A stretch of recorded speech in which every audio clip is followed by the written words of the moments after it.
I remember being at one of my lowest points, barely even able to hide my dissatisfaction anymore. But then 5 words kind of changed everything. You're coming to India, right? Bring your imagination to life with inspiring stories of an incredible and very real world. Hi, I'm Hannah. I'm an adventurer who believes solo travel is a path towards personal growth, confidence, and empowerment. I've made it my mission to help other women get closer and closer to taking their own solo journeys, supporting their efforts to make their dreams reality. In our world, women are often told they can't and shouldn't travel the world alone. But I'm here to tell you, that's just crazy talk. Before I go too deep into solo travel and why it's important and powerful, you should probably know a little bit about how I got here. Let's go way back. For as long as I can remember, I've been a dreamer. Before I was even 10 years old, I'd envisioned myself going on wondrous adventures around the world, joining the Peace Corps, starting my own world-renowned fashion label, and visiting all the places of my ancestors. The possibilities were endless. I'm a mostly logical person who abides by rules and sees the value in structure, but in my soul, in the deepest parts of my being, I'm a natural dreamer. I'm a feeler, a person who needs to experience. It just took me a while to finally let myself indulge in it. Fast forward a few years, and I'd graduated university in Seattle, moved back home to San Francisco, and lined up a job within days of settling in. Things felt great. I felt like I was finally on the right path, so I jumped in headfirst and wholeheartedly. Everything just seemed to fall into place naturally. Now, what I'm going to say next might make you double take, so try not to fight the whiplash. As good as things seemed, I just wasn't happy. I felt stuck, and like there was this giant void that I couldn't figure out how to fill. I knew that I was moving forward on this path, but I was realizing that it wasn't filling all my needs. I didn't feel satisfied. Even with all the privileges I had and still have, a stable job, supportive family, an active social circle, I just felt stuck. I could see the light at the end of the tunnel slowly dimming, and I often found myself wondering, when am I actually going to get to do what I want to do? On paper, everything was lining up, but in my heart, I was just empty and unsatisfied, and boy, was I stressed all the time. I tried to remind myself that the privilege I had and the fact that I was even expressing these feelings was a privilege, but at the time, it didn't help me cope with my feelings. It just seemed to make things worse. And I could feel my confidence and self-worth and everything just melting away. I remember being at one of my lowest points, barely even able to hide my dissatisfaction anymore. But then 5 words kind of changed everything. You're coming to India, right? That was it. Those 5 words. You're coming to India, right? My friend's sister was getting married, and those words just came out of her mouth. It was at that moment I realized that I couldn't wait any longer, and I just needed to do. After going back and forth for a little bit, making some pro-con lists, and, always trying to make the right decision, I finally decided to just follow my gut and not let logic and reason push aside my need to break free and feel like me. And I am so happy that I did that.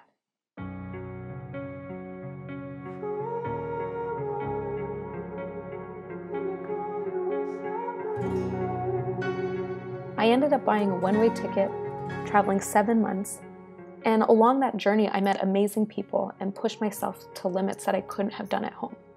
I flexed my independence and confidence. I got to really embrace my sense of adventure. And after a while, I started to really remember who I wanted to be and who I was. It was the first time in a really, really long time that I finally felt like myself, that I felt like my real self.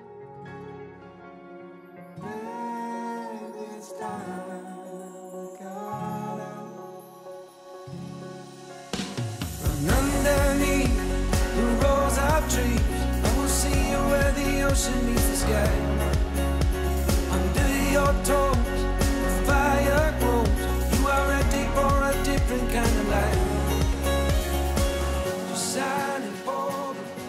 So let me ask you this.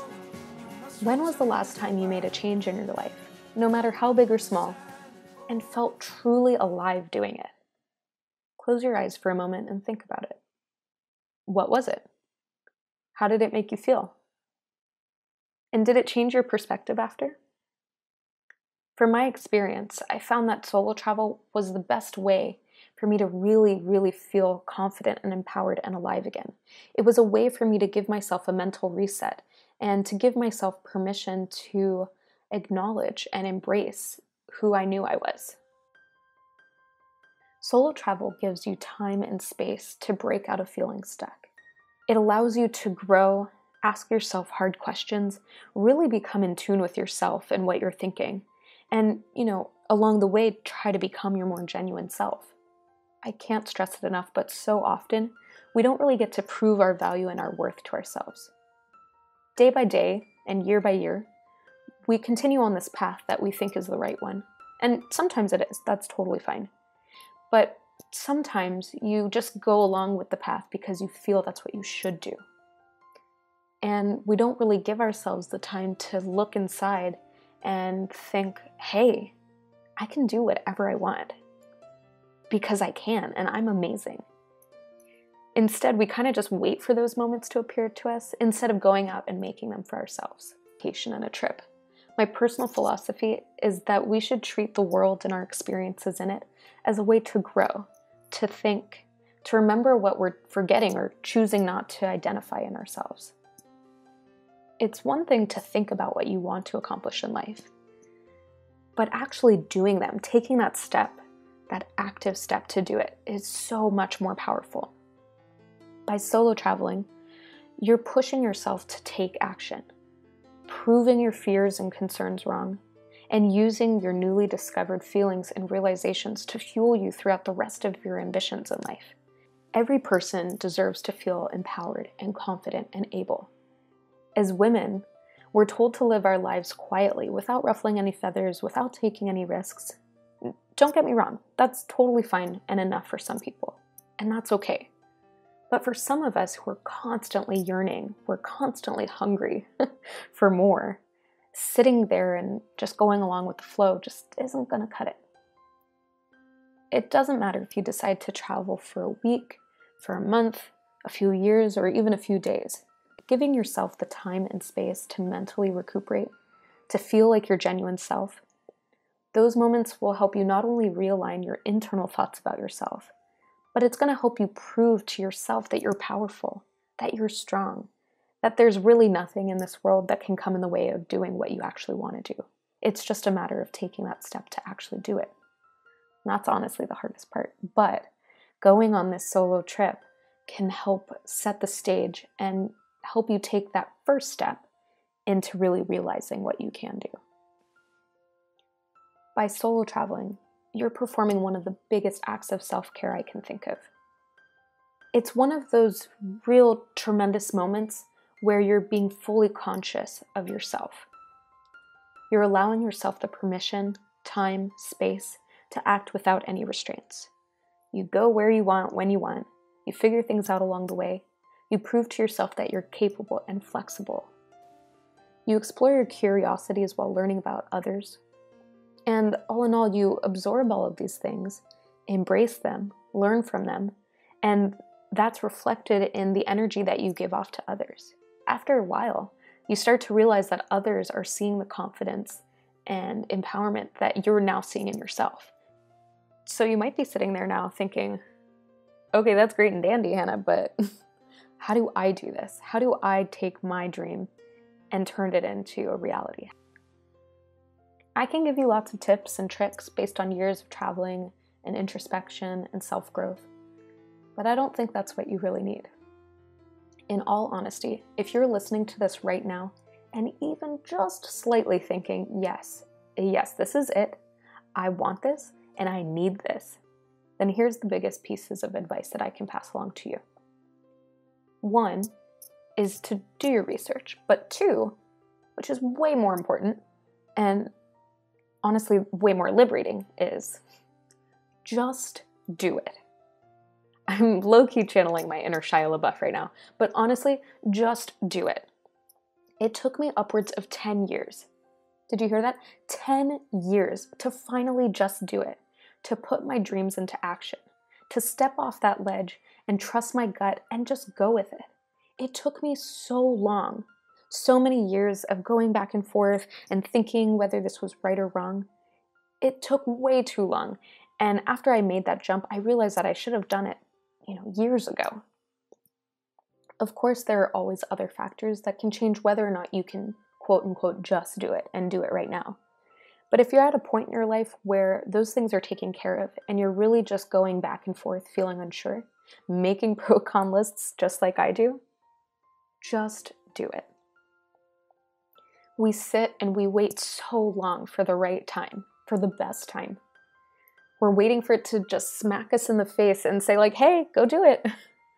But it just doesn't happen that way.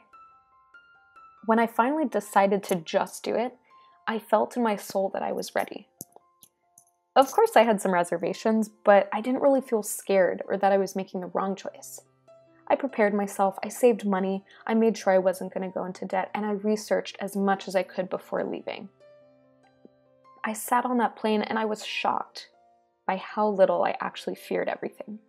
I feared the process and the thinking more than when I was actually doing it. I think it's because we tend to hype things up in our head and try to tell ourselves why we shouldn't do something. We mentally talk ourselves out of things that we maybe know are actually good for us. But it's actually taking that step towards an action that changes the entire game. Everything turns around from could and should to I will, or I am going to. If you're sitting in front of your computer, flight deals are open, multiple tabs running, but you just can't seem to click that mouse and make it happen, I feel you, trust me.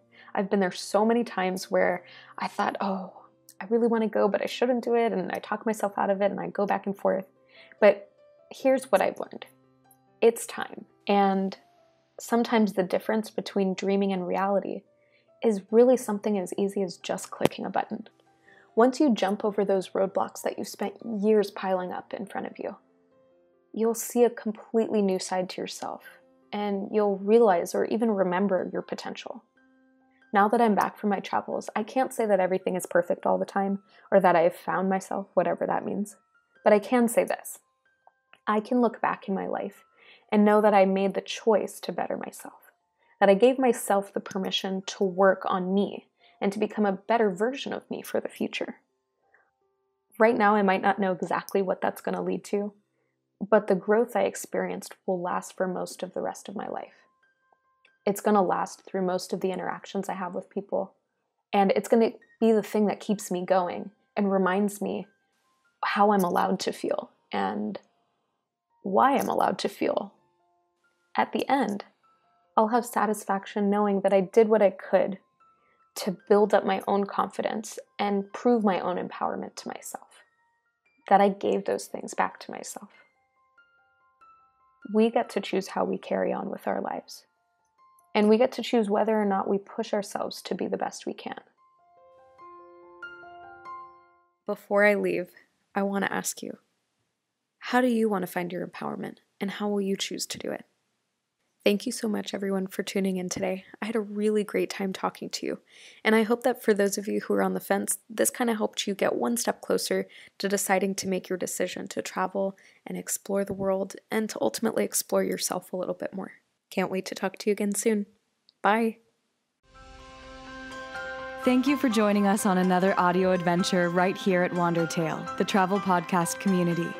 Subscribe to our channel to stay tuned for more travel stories from around the world and share tales with the open-minded, the brave, and the curious.